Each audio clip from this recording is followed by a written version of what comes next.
I'm Linda, and I had a daughter named Julie. We nicknamed her Jules. Oh, she was precious, like a jewel. But unfortunately, SUDEP took her. She had nocturnal seizures and she passed away in the middle of the night. No one was with her. Not a chance of being found out that she had a seizure. I was completely shocked and in denial when I was told that she had passed away. She wasn't diagnosed until she moved out on her own. How it happened was that she was over at a friend's place and she was sleeping on the couch and she fell off the couch. Their friend picked her up, put her back on the couch, and she didn't wake, she didn't do nothing. They didn't think nothing of it and they went back to bed. The next night, she was on the couch again. She fell off the couch again. And this time, they were aware that something was wrong. So they called an ambulance. It's then that she was looked at and diagnosed with having nocturnal seizures. So she saw a professional and she was put on medication. I said, good, now we know, and you're going to be followed with medication. You're going to be fine. So I wasn't worried. I didn't look up, anything about seizures. I didn't know I don't even remember if Google was around to look for symptoms. I knew other people in my life that had seizures, and they were on medication, and, they were fine.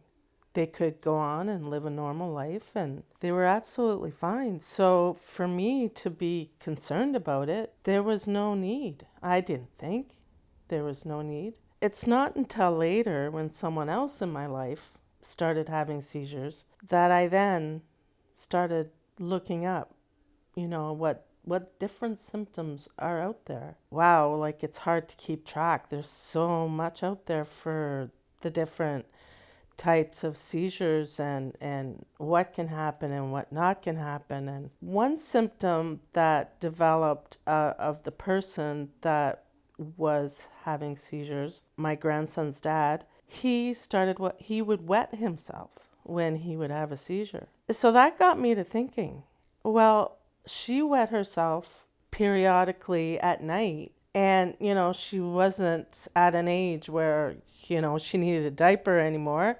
She was outgrowing all that. And why all of a sudden are you wetting the bed, right? So we took her to doctors for wetting the bed. And, nothing ever came out of it, in the beginning it's like, oh, she'll grow out of it. Well, here she is 13, still wetting the bed, 16. Well, so then it's not until when I realized that someone could wet themselves while they have a seizure that I thought she might have been having nocturnal seizures all this time and we were never aware of it. And one day, she said to me, when she was still living at home, she said to me, Mom, the weirdest thing happened to me last night. I said, what's that? She said, I fell out of bed.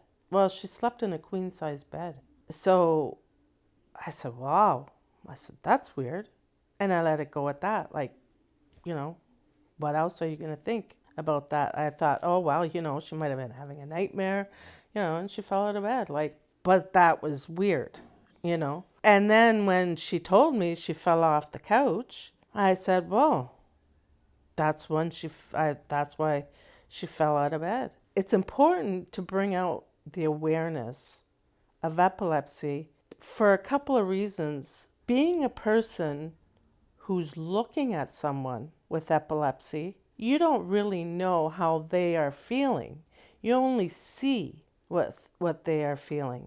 But if you pass away from that, if they're having nocturnal seizures, you don't know, you don't see them, you can't possibly imagine that is life-threatening. And I was researching it, and there's I think one of the things that I researched was 3,500 people die a year from having epilepsy. So it's really, really important that people recognize the signs and continue to question the signs. Because if you don't, like I had the sign of wetting the bed, but how was I going to put that? Oh, well, doctor, I think she's having seizures because she's wetting the bed. I can't come up with that. But if you've got other things that are going on, maybe perhaps even if you can Google it. I mean, I know my doctor has a sign in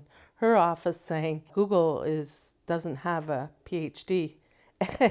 and that is correct, because you can't solely go by Google. But if you can get some kind of knowledge or research, and now that there is Google, you have Epilepsy Canada that you can go directly to, get knowledge from, perhaps even get help before it's too late.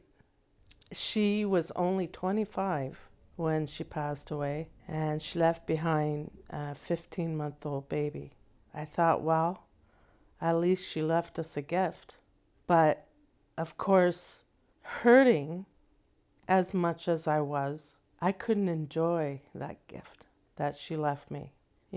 It's not until I started getting hugs and kisses and being called grandma and starting to see through the cloud. A situation like SUDEP leaves you asking questions. And so if I can bring to light having nocturnal seizures will cause SUDEP, if I help one person out of there and that person can pay it forward and bring it out there, I'll have been able to help her spread the message, because I know that she would be very happy that the message is getting put out there.